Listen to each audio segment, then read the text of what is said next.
ناظرین آپ کا خیر مقدم ہے۔ ناشکری کی عادت سے کیسے چھٹکارا حاصل کیا جا سکتا ہے، شکر گزاری کی تلقین کیسے کی جا سکتی ہے، یہ ایک بہت اہم بات ہے، اگرچہ بہت آسان بھی ہے، لیکن نہ جانے کیوں ہم اس سے دور نظر آتے ہیں۔ نہ گھر کے بزرگ اور والدین اس بات کی تلقین کرتے ہوئے نظر آتے ہیں، نہ خود اس پر عمل کرتے ہوئے نظر آتے ہیں، نہ اپنے بچوں کو اس کے حوالے سے، پھر اساتذہ ہیں اور دیگر جو لوگ ہیں۔ اس کو میں یہ سمجھتا ہوں اگر معاشرے میں رائج ہو جائے تو نعمتیں اللہ تعالیٰ نعمتوں کی فراوانی فرما دے۔ کیا فرمائے گا کہ ناشکری کی عادت سے کیسے چھٹکارا پایا جائے اور شکر گزاری کی طرف کیسے لایا جائے؟ دیکھیں، سب سے پہلے تو اس سے شکر کی طرف آنا اور ناشکری سے دامن بچانا، اس کے لیے سب سے پہلے تو یہ کلیئرٹی ضروری ہے کہ شکر دینی اعتبار سے کتنا اہم ہے، اور یہ اتنا اہم ہے کہ اللہ رب العزت نے جب شیطان کو اپنی بارگاہ سے دور فرمایا تو اس نے جو اللہ رب العزت کی بارگاہ میں کلمات کہے، اس نے یہ کہا کہ اے باری تعالی، اب میں تیرے بندوں کو تیری راہ سے ہٹاؤں گا، اور پھر آگے جو قرآن مجید کے کلمات ہیں اس کا مفہوم یہ ہے کہ میں تیرے بندوں کو تیری راہ سے ہٹاؤں گا اور تو ان میں سے اکثر کو شکر کرنے والا نہیں پائے گا۔ گویا میں انہیں ناشکری کی راہ پر ڈال دوں گا۔ تو یہاں سے پتہ چلا کہ شیطان جب کسی کو گمراہ کرتا ہے تو وہ اسے ناشکری کی راہ پہ ڈالتا ہے، لہٰذا اس ناشکری کو یا کفران نعمت کو اتنا ایزی نہ لیا جائے کہ شکر کر لیا تو فبہا، نہ کیا تو فبہا۔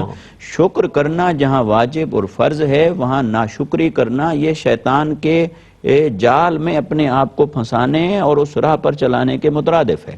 تو اس کی سگنیفیکنس اور اس کی اہمیت کو مد نظر رکھنا چاہیے۔ ایک بات اب یہ کہ سائیکلوجیکلی نفس انسان کو بہکاتا ہے اور وہ اس چیز کی طرف توجہ دلاتا ہے جو اس کے دامن میں نہیں ہے، جو اس کے پاس نہیں ہے وہ اس کی طرف توجہ کرتا ہے، بالکل ایسا ہی، اور اس کی طرف توجہ نہیں آنے دیتا جو اس کے پاس ہے، اور یہیں سے خرابی پیدا ہوتی ہے۔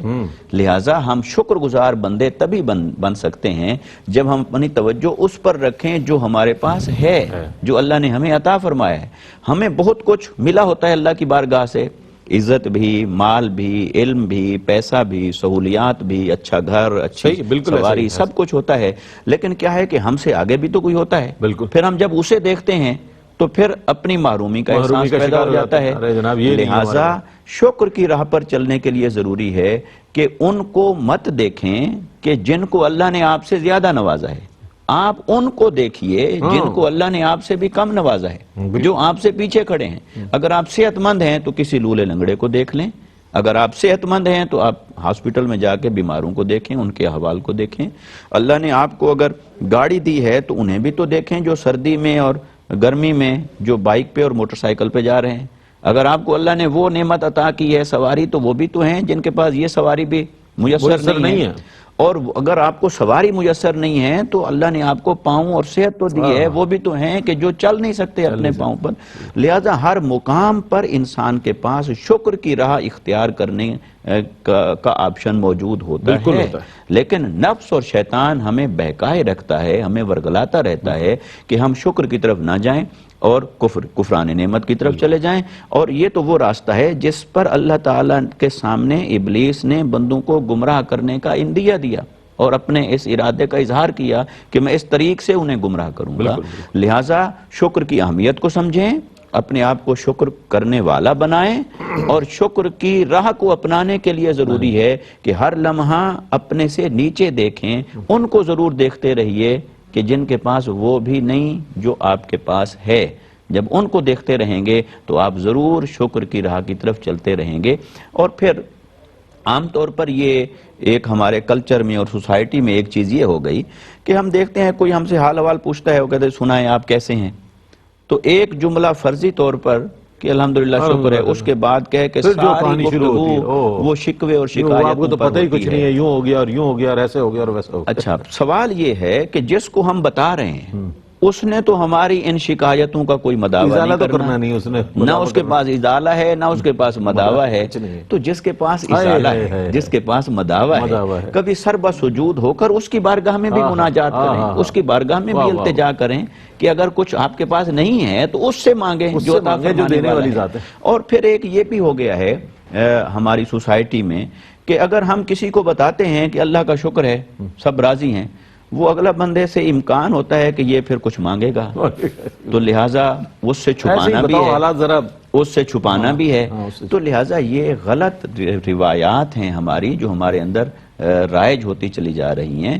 تو ہمیں نعمت کا اظہار آپ کسی کے سامنے تھوڑا کریں، کسی کے سامنے کم کریں، حکمتاً کسی اپنے سے رب کے سامنے تو مکمل کر کسی دیں. کے سامنے بتانا ہو، کسی کے سامنے نہیں بتانا، وہ بے شک کریں، لیکن دل کو اللہ کے حضور شکر گزار گزاری رکھیں کے. اور زبان پر شکوے شکایتیں نہ کریں.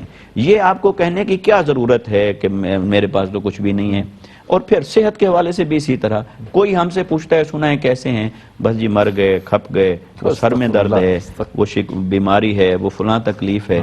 اور حضرت ایوب علیہ السلام ہائے ہائے ہائے. جب اتنے 100 سال ہو گئے بیماری کو، تو آپ کی زوجہ نے کہا کہ اللہ کے حضور دعا کیوں نہیں کرتے کہ آپ کو صحت عطا کرے؟ تو عرض کی کہ آپ فرمایا کہ میں اس کے حضور اپنی بیماری کو پیش کروں اللہ جس نے صحت کے ساتھ مجھے کئی 100 سال کی زندگی عطا فرمائی. اب اگر 100 سال بیماری کا آ گیا ہے تو اس کے حضور شکوہ کروں؟ تو یہ لہٰذا شکر انبیاء کی راہ ہے، شکر اولیاء اور صوفیاء کی راہ ہے.